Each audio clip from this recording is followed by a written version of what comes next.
All out on the Amiga? It's Burnout on Amigos, everything Amiga.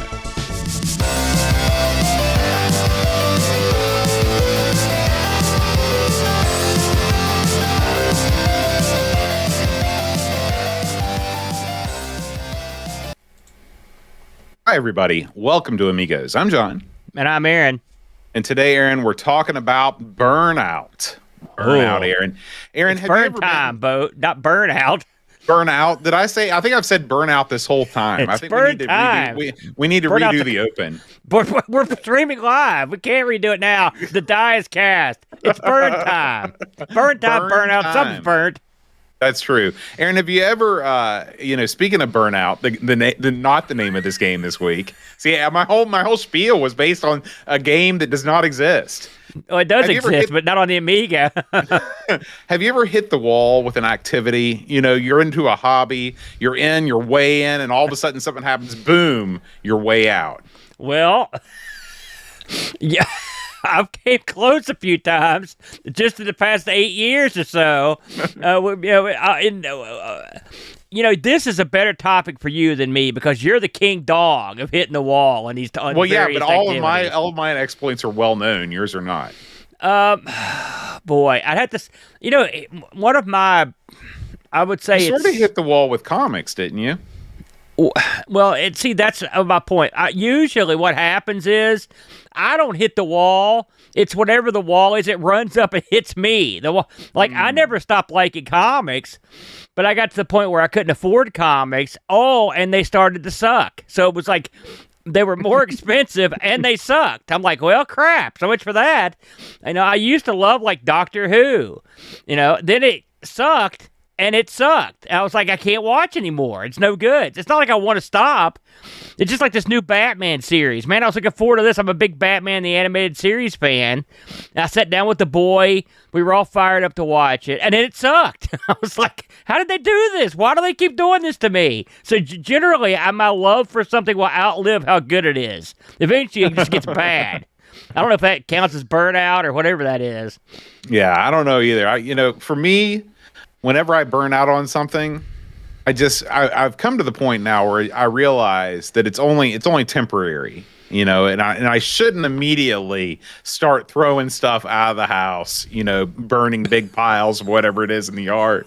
I should hold on to it. You say that in jest, but you are. I've never seen a man in my whole life that's a cleaner break guy than you. You must have been hell on wheels when you were dating, because when you called it off, you must have just been like, hatchet job. There was no easing into it, because when you quit something, you throw it all out or sell it instantly. And it's like, I'm like, what happened? Mm-hmm. Like, how do you do that? Well, it's easy. I use when I burn out on something, I use the selling of that thing to justify the thing that I'm getting real hyped up for, So, for example, like I remember I sold like some computer to pay for my Hakama when I was getting into Iaido. I was like, how am I going to pay for this Hakama? I'll feel guilty if I buy it. No, I won't. I'll sell my Super Nintendo, Tell people what that is, by the way. A Hakama? Yeah. Oh, a Hakama is the pleated skirt that you wear when you are practicing Aikido or Iaido. Those are pretty pricey, are they? They are. I mean, everything's pricey these days, but they're pricey. There must be a very freeing thing to practice martial arts in a skirt. You get a lot of, because that gives you a lot of you could get quite limber, Yeah, and you also look freaking awesome. Well, just some people might like it more than others, but I mean, I can understand that. Are those skirts expensive?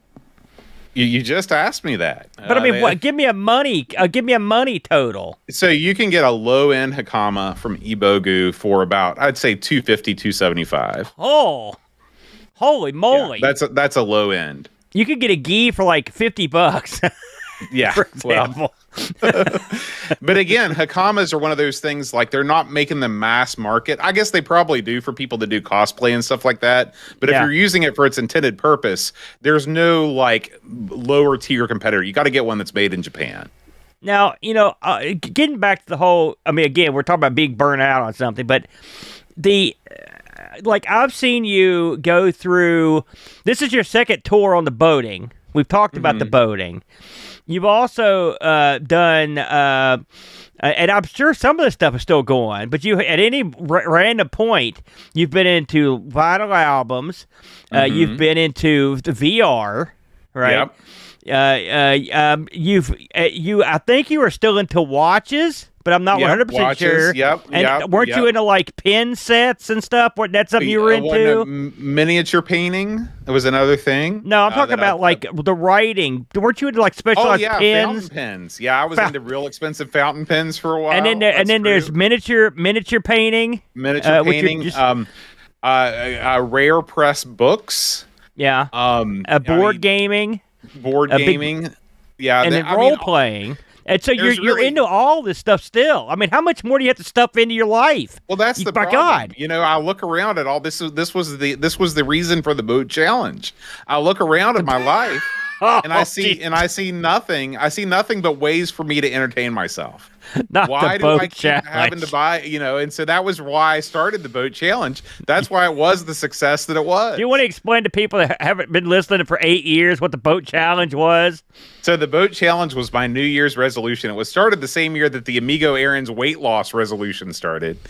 And my resolution was I am not going to buy anything entertainment related for a whole year. Yeah. I'm just going to enjoy what I have. That's music, books, everything. Yeah, any kind of leisure activity purchase, I would not. And if I had a clip of the speech you gave when you introduced that, where you talked about like, I used to read these books and I'd look at them. Why don't people read them again? Remember that speech? I'll never forget it. I was just sitting there like, where's this going? By the way, it was the Amigo Aaron weight loss wager, I might add. Oh, sorry. And okay. I think they were both equally successful.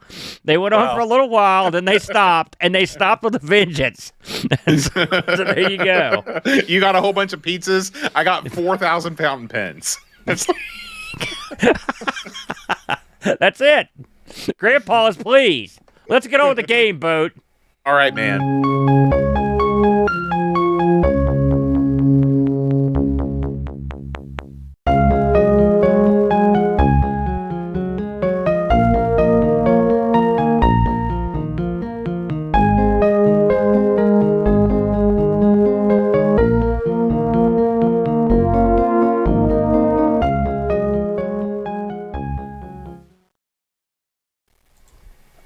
It's a lovely pastoral sort of theme right there, Boat. Mm-hmm. For a game that is not the least bit No. I will say the video does a pretty good job of leading up to the fact that you're going into like a doom sort of scenario. This is, believe it or not, you may have heard otherwise, but this is Burntime. Burntime. This is an Amiga and DOS joint from 93 and 94 respectively. So this came out on in DOS and on the AGA Amiga in 93, and then they actually backported this to the OCS in 94 Boat. That's kind of an unusual way to go. It's weird. I'll be honest with you, Boat. I think I played the AGA version, but I'm not 100% sure. Mine wasn't labeled, and I had a rough time finding multiple copies of this, so I just went with the one I had on the hard drive. And I would be curious also exactly what would make the AGA version different, because if you're looking at screenshots, no matter what version you're looking at, the colors and everything are pretty similar. Yeah, and it's funny, the PC is sort of similar too, except for a few differences. We'll get into it. This was published and developed by an outfit called Max Design. They didn't do a ton on the Amiga, but they published a game called Cash, a game called Clow, a game called Old Timer, and a game called Think Across. These are the things they published, but the things they developed were all those, plus a game called 1869 History Experiment Part 1. That sounds riveting. And they all, and as I mentioned, Cash. That's all they developed on the Amiga. And when you look at the people that worked on these, they all worked on the same games pretty much. They coded by Albert Lasser and Wilfried Reiter. These are Germans, by the way, in case you can't figure it out. Graphics by Martin Lasser. So I'm guessing Martin and Albert were a brother combo. And music by Clemens Hellbrook and Hans Seifert. They worked on a few additional things, but not a ton. Again, this was an ECA or an AGA and OCS release. This has 1 to 2 players. The languages are English or German, and what you've got here is, I guess this is, what would you call it? A real-time strategy? No. How would you play it? This is a open world post-apocalyptic adventure game with area control elements. So close to strategy, but not exactly. It's not an laser. RTS game. Well, it's not. Yeah. It's not an RTS. It is sort of turn based. Well, no.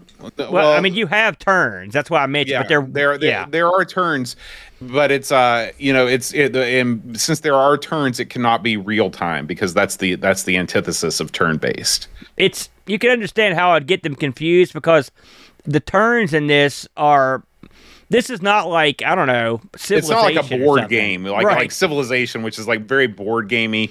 This is the turns are more obscure, I think. This is a tough game. I mean, I'll just go ahead and come out front. Let's get in front of this. This is a tough game to categorize and a tough game to learn. And I had a very difficult time this week.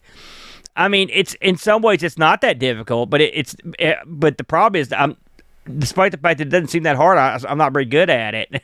So, and if it wasn't for watching just a handful of playthroughs, I would be completely boned because the instruction manual is unique. Let's talk about that before we get to the game proper mode. Okay. The instruction manual for this thing is a 130-page manual, okay, which is huge. But the first 79 pages of it have nothing to do with this game proper. What they are is sort of a history lesson on like greenhouse effect, post-war scenarios, what this is, radiation. You're in for a treat when the opening pages say special thank you to Greenpeace. Yeah. Because this is, and that's seriously what it says. I know. This game, the first 78 pages of this game detail all of the environmental disasters man has wreaked upon this earth. Everything from the greenhouse gases to oil pollution to nuclear, the effects of nuclear radiation. All of that stuff is the lead up to the actual game itself. They call this section "On the Way to Burntime." And listen, it's a long way. It's a long way to get to Burntime. It's a long, depressing way. Yeah, this is a game that has a message. And once you start playing the game, however, you immediately forget about what that message is. But it's a game that tried to have a message up front. I think this game, and I think you'll agree with me on this, but it's the natural progression from Top Banana. That's in right. a lot of ways. It is. This is the next step in the evolutionary chain of environmentally safe gameage. Mm-hmm. When you play a game like this, because if you'll recall, Top Banana was all about the environment. I will say, having flipped through the first, because I wasn't reading 80 pages of that, I'm not going to lie to you, it was textbook-like. Let's put it that way. This was not an entertaining narrative. Like, this was a straight-up information dump, is what it was. It's not a novelette or anything like that. And the funny thing is when you get to the game proper, I mean, it gives you some stuff, but it's not like, because once you get to page 80, where the actual game cover, there's like, I don't know, 10 pages of installation and notes and keyboards, stuff like that. And then they finally get around to telling you what you're doing. And I didn't find it all that helpful, to be honest with you. This is probably the worst manual I've ever read in my life. I mean, I'm not kidding. Because it not only gives you a whole bunch of unnecessary information that takes up over half the pages, but then when it does get into talking about the game, it doesn't tell you what the objective of the game is up front, which is what a manual should do. In Burntime, you play as a post-apocalyptic survivor trying to gain followers and gain control of the region of the world that you reside in. That should have been the first sentence, because that sets the stage for everything else that happens. Yeah. If it was, like I said, if it was up for a couple helpful players online to kind of at least give me an idea of what I was supposed to be doing. I would have been baffled. And the game is not obvious about what your goals are when you start. So let's get into it. The game comes up with a cool intro. It's got a lot of good tunes in it. I think they did a good job with the tunes. And you're presented with a title screen that will allow you... This is a 1 to 2 player game. And the way that works is... you will play against another human, or you will have computer opponents. There's always going to be a computer opponent in there, and then so basically you could pick what your guy looks like or girl from a series of shots, just still images, and then you can put your name in, and then you can set the game difficulty to 1, 2, or 3. You could load a game, you could save a game, or you could just start the game. That's pretty much, and that's for 2 players. So if you're playing by yourself, you just do it for 1 person. If you're playing with two, then you put it, you have both of you do the same thing, and then you start the game. The game dumps you. The game is really comprised of 2 basic areas. You've got like an overworld map. And then you've got, when you go to those particular points that you've clicked on the overall map, it will go into an actual area that you'll go in. And like Boat said, this game is a post-apocalyptic survival game, but the key element to this game is you're trying to gain control of various settlements and cities and what's left of them. And you've got an opponent who is trying to do the same thing. And it's a race to see who can get the most resources, who can gain the most territory, who can get the best fighters and support crew to push them to the top. It sounds simple, but it's not super simple because you've got to... The hardest thing for me to do in this game, was just to get a foothold. At first, because they sort of dump you in this area. And I will say, with the overhead map, it will have like a main area, and then there'll be a couple like tendrils, lines coming out of different areas you can go. You have a certain set amount of areas at the beginning of the game.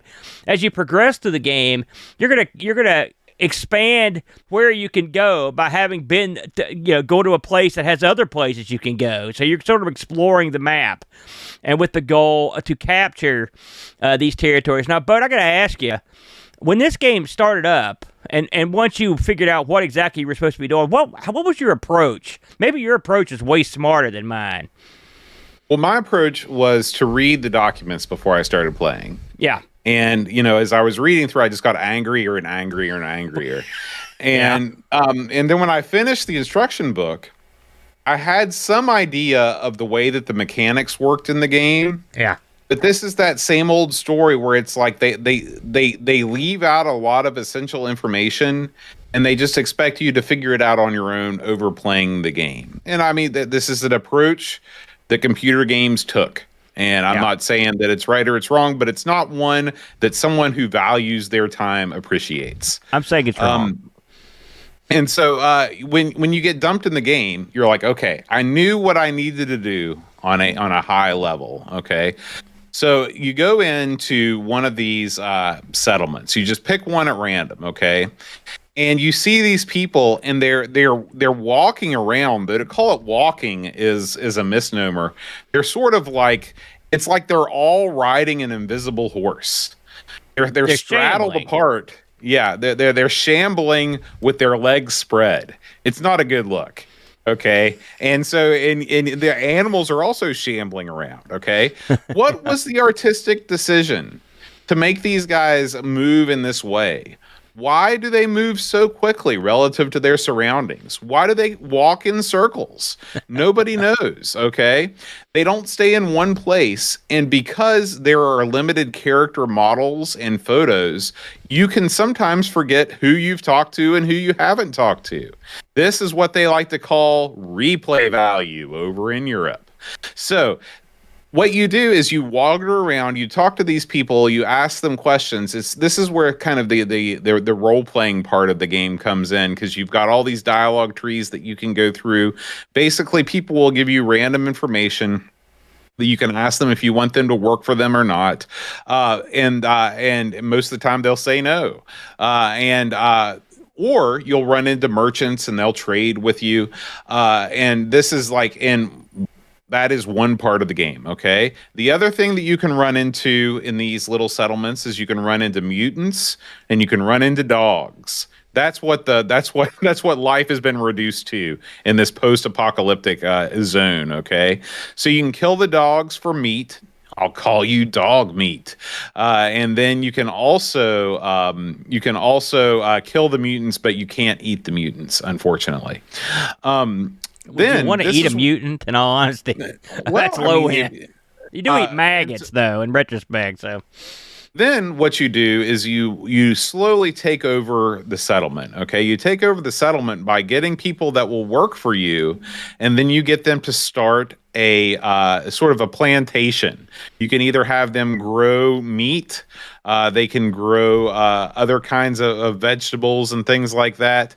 And this signifies that you've kind of taken over the town. If you can clear the town of baddies and have one guy working for you in the town and producing some good, this is how you win the game. When you return back to the map screen, there's a little flag that appears over your city that corresponds to your color that lets you know that you control the city. If you control, not the city, the settlement, because you can never control cities. Once you control all of the settlements in the game, you've beaten the game. The game is over. So that's really the game in a nutshell. There's also items. You can find items that you can craft together. Like you can make a trap from a piece of wire and a piece of metal. The game doesn't give you any instructions on how to do that. You just have to figure it out on your own. You can also trade with other people to get items that you might want. This game is a survival style game, so you have to contend with food and water. I think you can survive without water for 5 days. You can survive without food for 9 days. And in this game, every move is 5 minutes long. So you have multiple counters counting down. You've got your food and your water, which are always ticking down. But then you also have your move counter, which is 5 minutes. And at the end of 5 minutes, it's the computer's turn or it's the other person's turn. Yeah. Just to add to what Boat said, you're also, when you're playing this, you're competing with either three other computer control characters or two other computer control characters and one other human. So everyone is sort of trying to do the same thing. You're trying to capture areas to win the game. So it's sort of like, one of these plant your flag style games. You're not wrong with the timer. There's a lot of stuff going on as you take your turn. And this game doesn't do a very good job of warning you when you're having like when you're in deep trouble. You don't get the red alert. You just die. You're like, what the heck happened? I've died a bunch of times with no idea what happened. Just been totally baffled. I've just been standing there. Stuff will take chunks out of you and just walk off, like dogs or mutants. Sometimes just walk up and whack you. They may continue to beat you. They just may walk away. And combat in this, I mean... It's not that good. Everything in this game is controlled by a point-and-click interface. Yeah. So you have two modes of interacting with NPCs. You have talk mode, which is indicated by a pair of Rocky Horror-style lips that are moving continuously in the bottom of the screen. Or you have a torch, which signifies that you are in fight mode. And so you can walk up to, and that's it. That's the only two ways that you can interact with objects. Then when you go into a building or into a cave, you see essentially a top-down view of the cave, and then there might be items in the cave that you can pick up and add to your inventory. The interface altogether is not the worst. It's not as bad as Settlers, for sure. You have a lot of words that tell you things. Like when you right click, you have a context menu that pops up and gives you in English or in German, depending on what language you're playing in, what you need to do, or what you can do. You can set your people that work for you to follow you, or you can have them stay around where they are. I felt like interface wise, things were okay. My problems with this game were not with the interface. In fact, my problems with this game were pretty specific. Like, okay, the post-apocalyptic thing, I'm done with. I am so over the post-apocalyptic wasteland as far as like a theme or a trope. Well, they were early in. I mean, to be this is early in. This is early in. So Yeah. I'm going to give them a pass on that. Yeah. But this is not a world that I took pleasure in existing in. You know, some people are thrilled by the chance to like live a pretend life in a post-apocalyptic wasteland. Yeah, you can see this with like The Last of Us, or and stuff like that. But for me, I'm not all about it. You don't want to eat maggots and rats. Yeah, I'm also not about the post-apocalyptic desert. This is a very Mad Maxian thing without any of the character that Mad Max had. You're not seeing a big truck roll across the screen with a guitar player shooting flames out of his guitar or anything like that.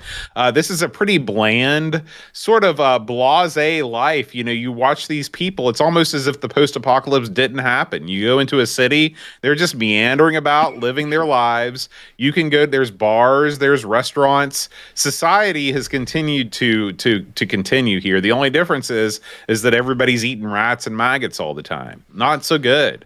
I thought that there were a variety of NPCs and different dialogue trees that were kind of interesting. I like the trading mechanic. My biggest problem with the game is that it just seemed like for you to get to a point where you could beat this game, you'd have to invest a lot of time looking at the same environments over and over and over again. It's a very non-linear game. This is a totally open world game. You can go anywhere and see anything, and when you go everywhere and see anything, you'll notice that almost everything is exactly the same. There's not an ice land. There's not a water land. There's not a lush greenery land. Now, it's the post-apocalypse. I understand thematically that wouldn't be correct, but from a gameplay, looking at this from a gameplay perspective, I like variety in my games. I like always having something new to look forward to, and this game doesn't give you that. What this game promises is if you talk to everybody in the town, you figure out how to trade for items, because what the people want and what you have is never explained. There's never any sort of like, if you have this, you can get this out of it. You just have to work it out, little by little. Okay. Then you've got to figure out, okay, where can I go? Or, how can I get people to work for me so I can produce enough food to feed all the people that are working for me so I can capture all of these cities and do all that while not running out of food and water. This is like the challenge of the game. And to me, this is not a fun challenge. There's nothing enjoyable about that for me, because you essentially know that when you win, all you've done is captured all the cities. You haven't discovered anything new about yourself. You haven't seen anything that you don't see in the first 5 minutes of the game. It's a strategy game without any real sense of progression. One of the reasons why Civilization is so popular is because you literally take a civilization from the Stone Age to the Space Age, and you see the civilization grow and progress through that time period. In this game, you start and you end in the exact same place. This reminds me, Bo, we've played a lot of board games over the year, and we've played a lot of German board games. The Germans are the king dogs of board games. They are. And this reminds me of the kind of video game an early German board gamer would have made. Lots of resource gathering, lots of moving around the map. Trading. Lots of trading, right? Lots of manufacturing stuff from the various things that you picked up. Right? It's not a bad thing. I mean, some people are into that sort of resource management, and plus they've got the element of picking up the various... When you pick up hired help in this, you've got... Sometimes you'll get a doctor, sometimes you'll get a fighter, sometimes you'll get an engineer, and given their relative skills, they can help you build things or help you be healed or whatnot. So, I mean, there's a variety to that. There's a lot of sameness to the game. Boat mentioned it, and he's right. I mean, even the people you end up hooking up with, I mean, you're going to read a lot of the same dialogue over and over. Like Boat said, there aren't that many different avatars, so you're going to see a lot of the same pictures over and over. So, I mean, as a visual feast, this ain't. Okay, so we clear that off the table. It's utilitarian. Is it fun? I think with two people, maybe, or if you here's the reason I have trouble passing judgment on a game like this. I was not good at this game, and I don't think I got good enough at it to make a decisive vote, yay or nay. I mean, I can tell you if I thought it was fun, if I was enjoying it, but is the game? Some games are good, and I don't like them, and this could be one of those. See, I don't have a problem. I don't have a problem saying that this is a good game. I think it's well programmed. I think the mechanics make sense. I think that the game's designers set out to do exactly what they wanted to do. I'm sorry to interrupt. Please continue. I mean, I understand what you're saying. I'm not the biggest fan of this Diablo-style movement. I never have been. You know that. Mouse, and this is not. I mean, this game it does an okay job. This game is weird too. When you go to the settlements or the cities, they're not just one screen. They'll scroll. But you're never really sure where the scroll ends or starts. And so it had me feeling all over the place trying to figure out where could I go. Because early in the game, my strategy was to grab resources that were just laying around. And then that way you've got something to bargain with. You can hire, like, for example, you may have a fighter. It says, like, I'll work for you if you could give me meat. Or whatever. So you could go grab enough stuff to make or trade for what you need to get this guy to work for you. And these people that you hire are the people that ultimately will be staying in those zones to keep them under your banner. So it's important to get this stuff, a lot of resource gathering. And it was not the easiest thing I've ever done. It takes forever for my guy to move around. The screen, like I said, it scrolls in a way that is not easy for me to understand. And I didn't need anything dragging the game down for me. I liked it to be a little more peppy. When you're having to manage multiple, you've got your time, you've got the thing about these games that make you eat and drink, and we didn't even get into the fact that sometimes you'll be irradiated, and like there are places on the map that are full of radiation that can get you. Right. You're right. And your food can get irradiated, so you're taking care of all these various problems, which again, it's a very German board game thing to do. It's like they love meters and keeping track of stuff. The Germans are an intelligent bunch, smarter than me. Maybe they can do it, but it's for me, I had trouble. Sometimes I would have trouble in negotiating my way into buildings just to get there. Your guy would swing around the wrong side or something. It was so that just those kind of annoyances that will crop up in a game that controls like this. I never even came close to winning the game, but I did. I managed to capture some areas. I would have a halfway decent game going, but inevitably, I would get to a point where I thought I was finally getting going, and I would just randomly die. And it would either be it'd be like maybe a dog bit me one time too many and it killed me, or maybe I just I forgot to pay attention to one of the various meters and I died.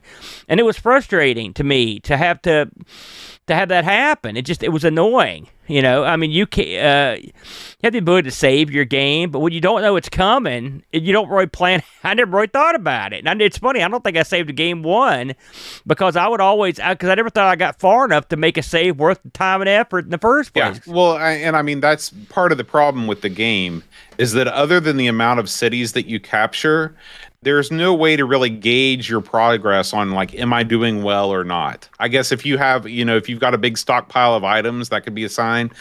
This is one of these games, if you're listening on the radio, you've got the 2/3 screen area taken up by your adventures in the game, and then 1/3 of the screen on the bottom is mostly black space with a picture of your avatar and a meter. Now, what is the meter there? Is that the food meter? Is that the health meter? Well, I can't remember which one it is, but why did they not just put both meters, the health and the water and the food, on the screen?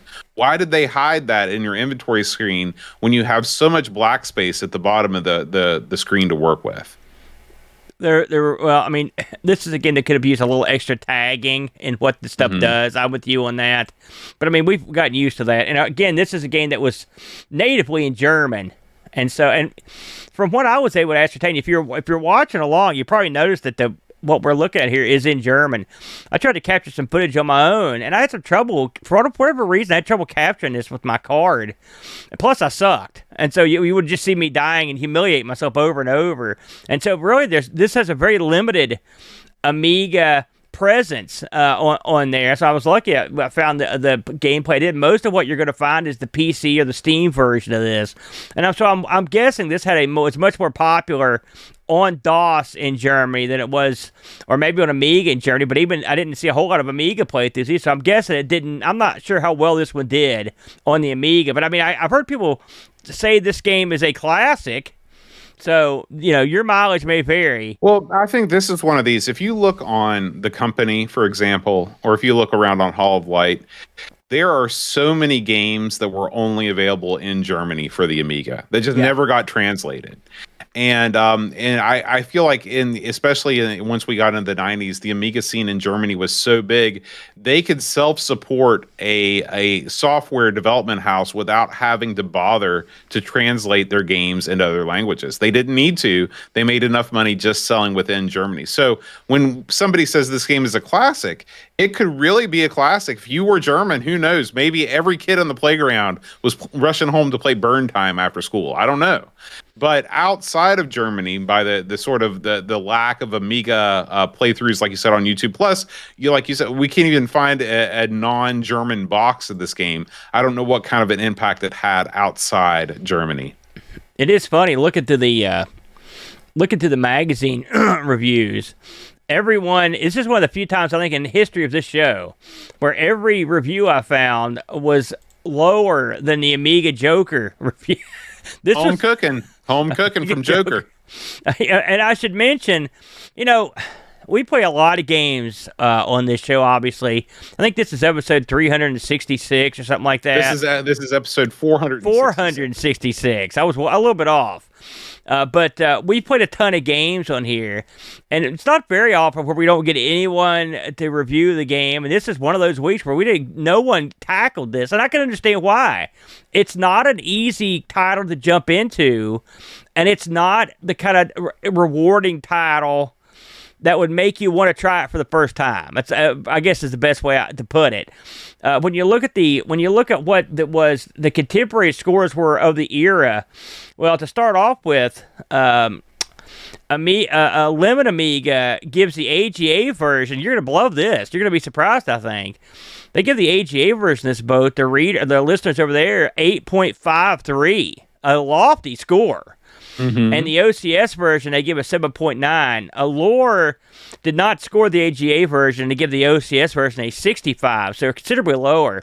When we look at the magazine reviews of the day, I mentioned that Joker was by far the highest score. They give it an 86, which that's a pretty good score for Joker.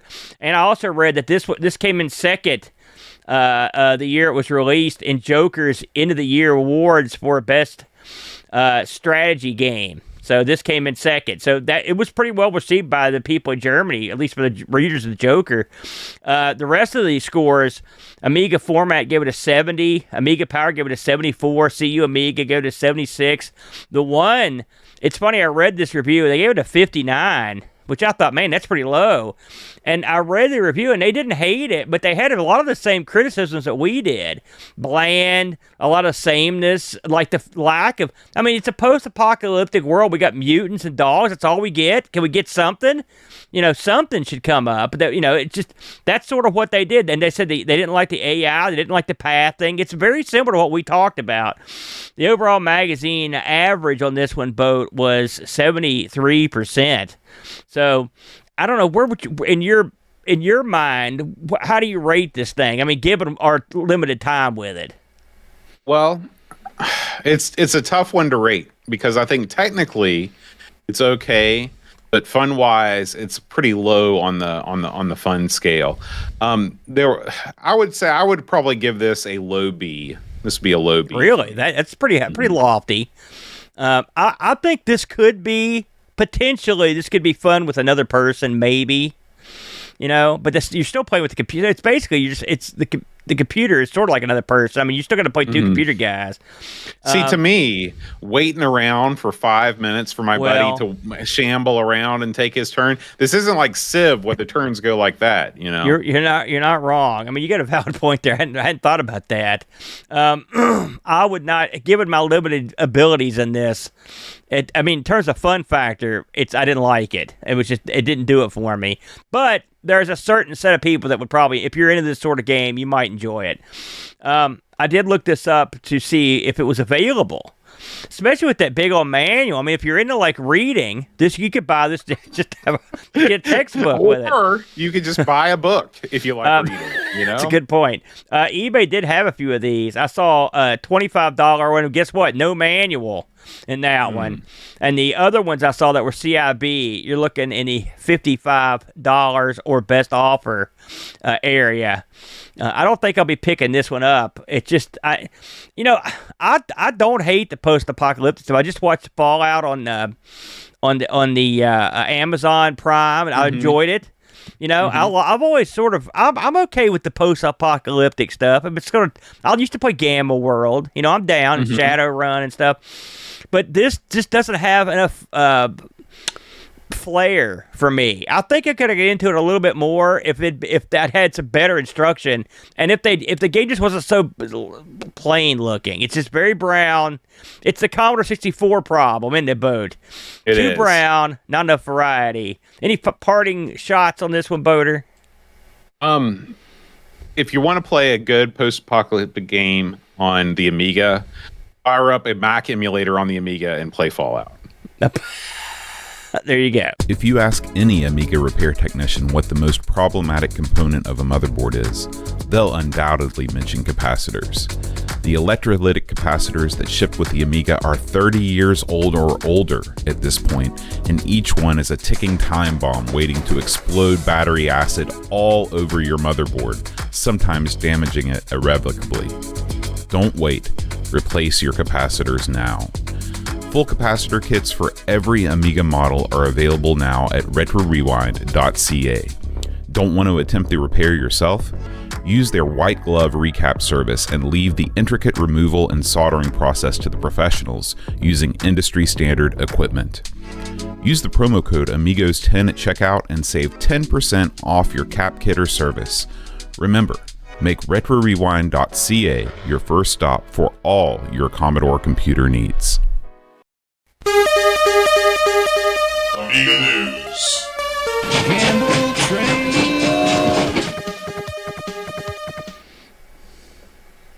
All right, Aaron, we got some interesting Amiga news this week.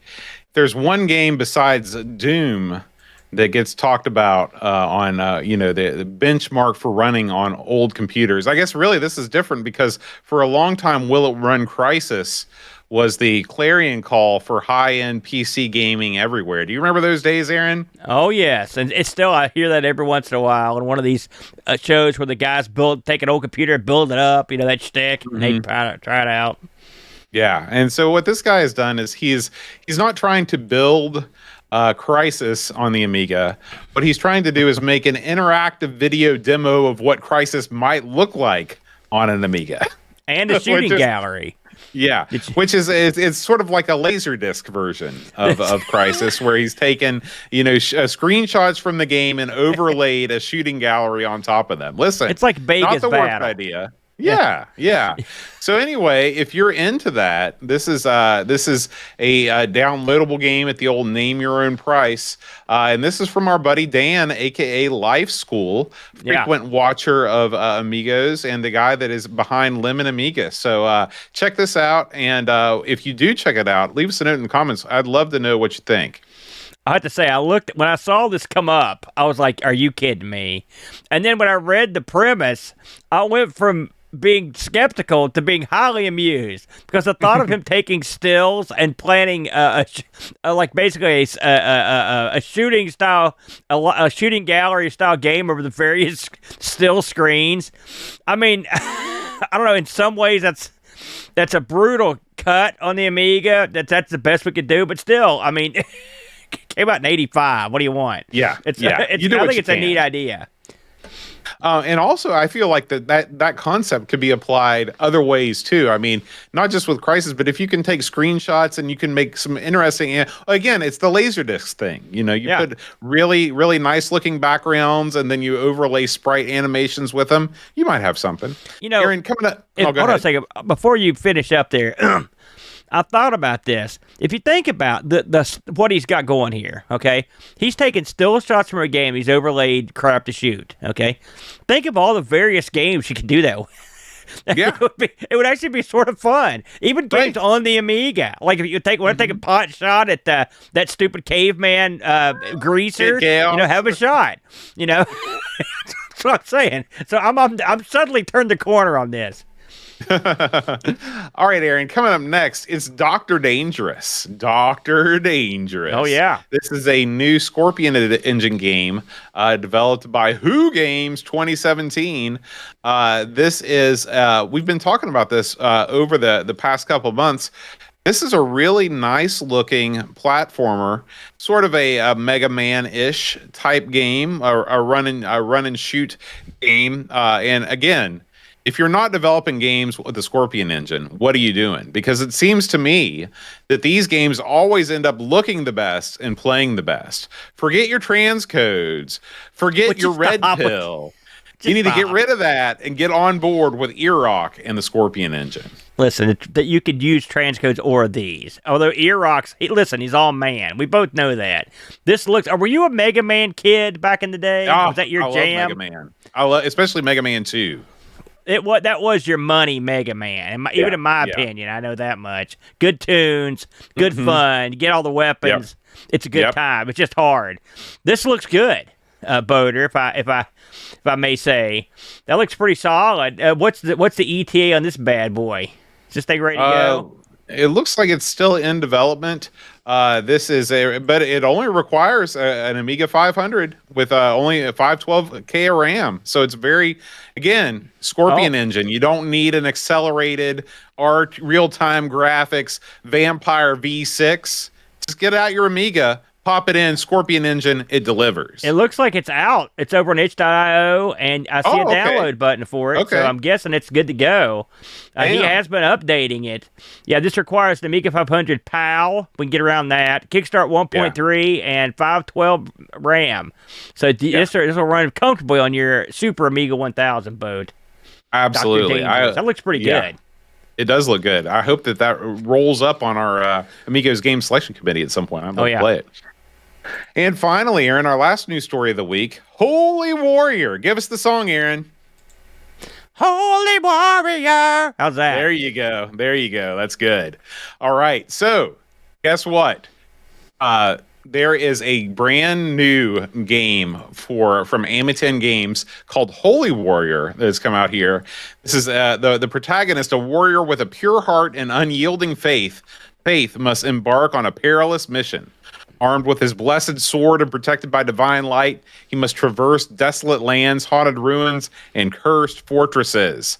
So this is it kind of reminds me of another sort. This was more of a Castlevania-ish, a romp. Maybe something's ripping off my life. That's what it sounds like to me. I'm going to get some money out of this. You might be starring in this game. Oh, wait, find the 6 sacred books. I'm out. Unless they're coloring books, I'm not involved. So yeah, this is one. Let's see where we are in terms. It looks like this is already out, and you can buy it for the reasonable price of €3. Yeah, this is another one, Aaron. You know, if you're looking for sort of, this kind of reminds me of an Altered Beast / Castlevania. I'm just talking about the tempo of the game. Altered Beast? It's a platformer. I mean, Altered Beast really isn't a platformer. Yes, it is. That's exactly what Altered Beast is. Altered Beast? Not really. It's more of a beat 'em up. In fact, it is a beat 'em up. Altered Beast is not a beat 'em up. Beat 'em up, you have enemies that take multiple hits. Yeah, and you pick up weapons. Altered Beast. You switch guys. This is nothing like Altered Beast, is all I'm saying. This looks more like, I don't know, like Jill of the Jungle. Something like that. You've made mistakes in terms of Altered Beast before. That's true. You had to bring it up.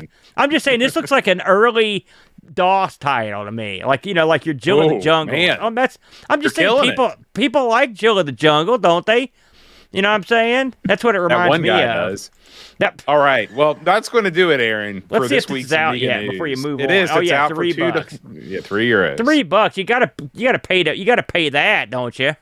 And that's an impulse buy. That's right. That's right. This could appear on my 2024 Amiga show sometime towards the end of the year if I decide to do one, theoretically. All right, Aaron. What do we got coming up next week? Let's find out, Boater. Oh, finally. I've been waiting for a while. It's the Killing Game Show, The Killing Game Show from Psygnosis, I like half brother. of that. The Killing? I like game shows. Oh, well, you get ready for disappointment. Now, this is a shooting platformer right here. This is a Psygnosis joint.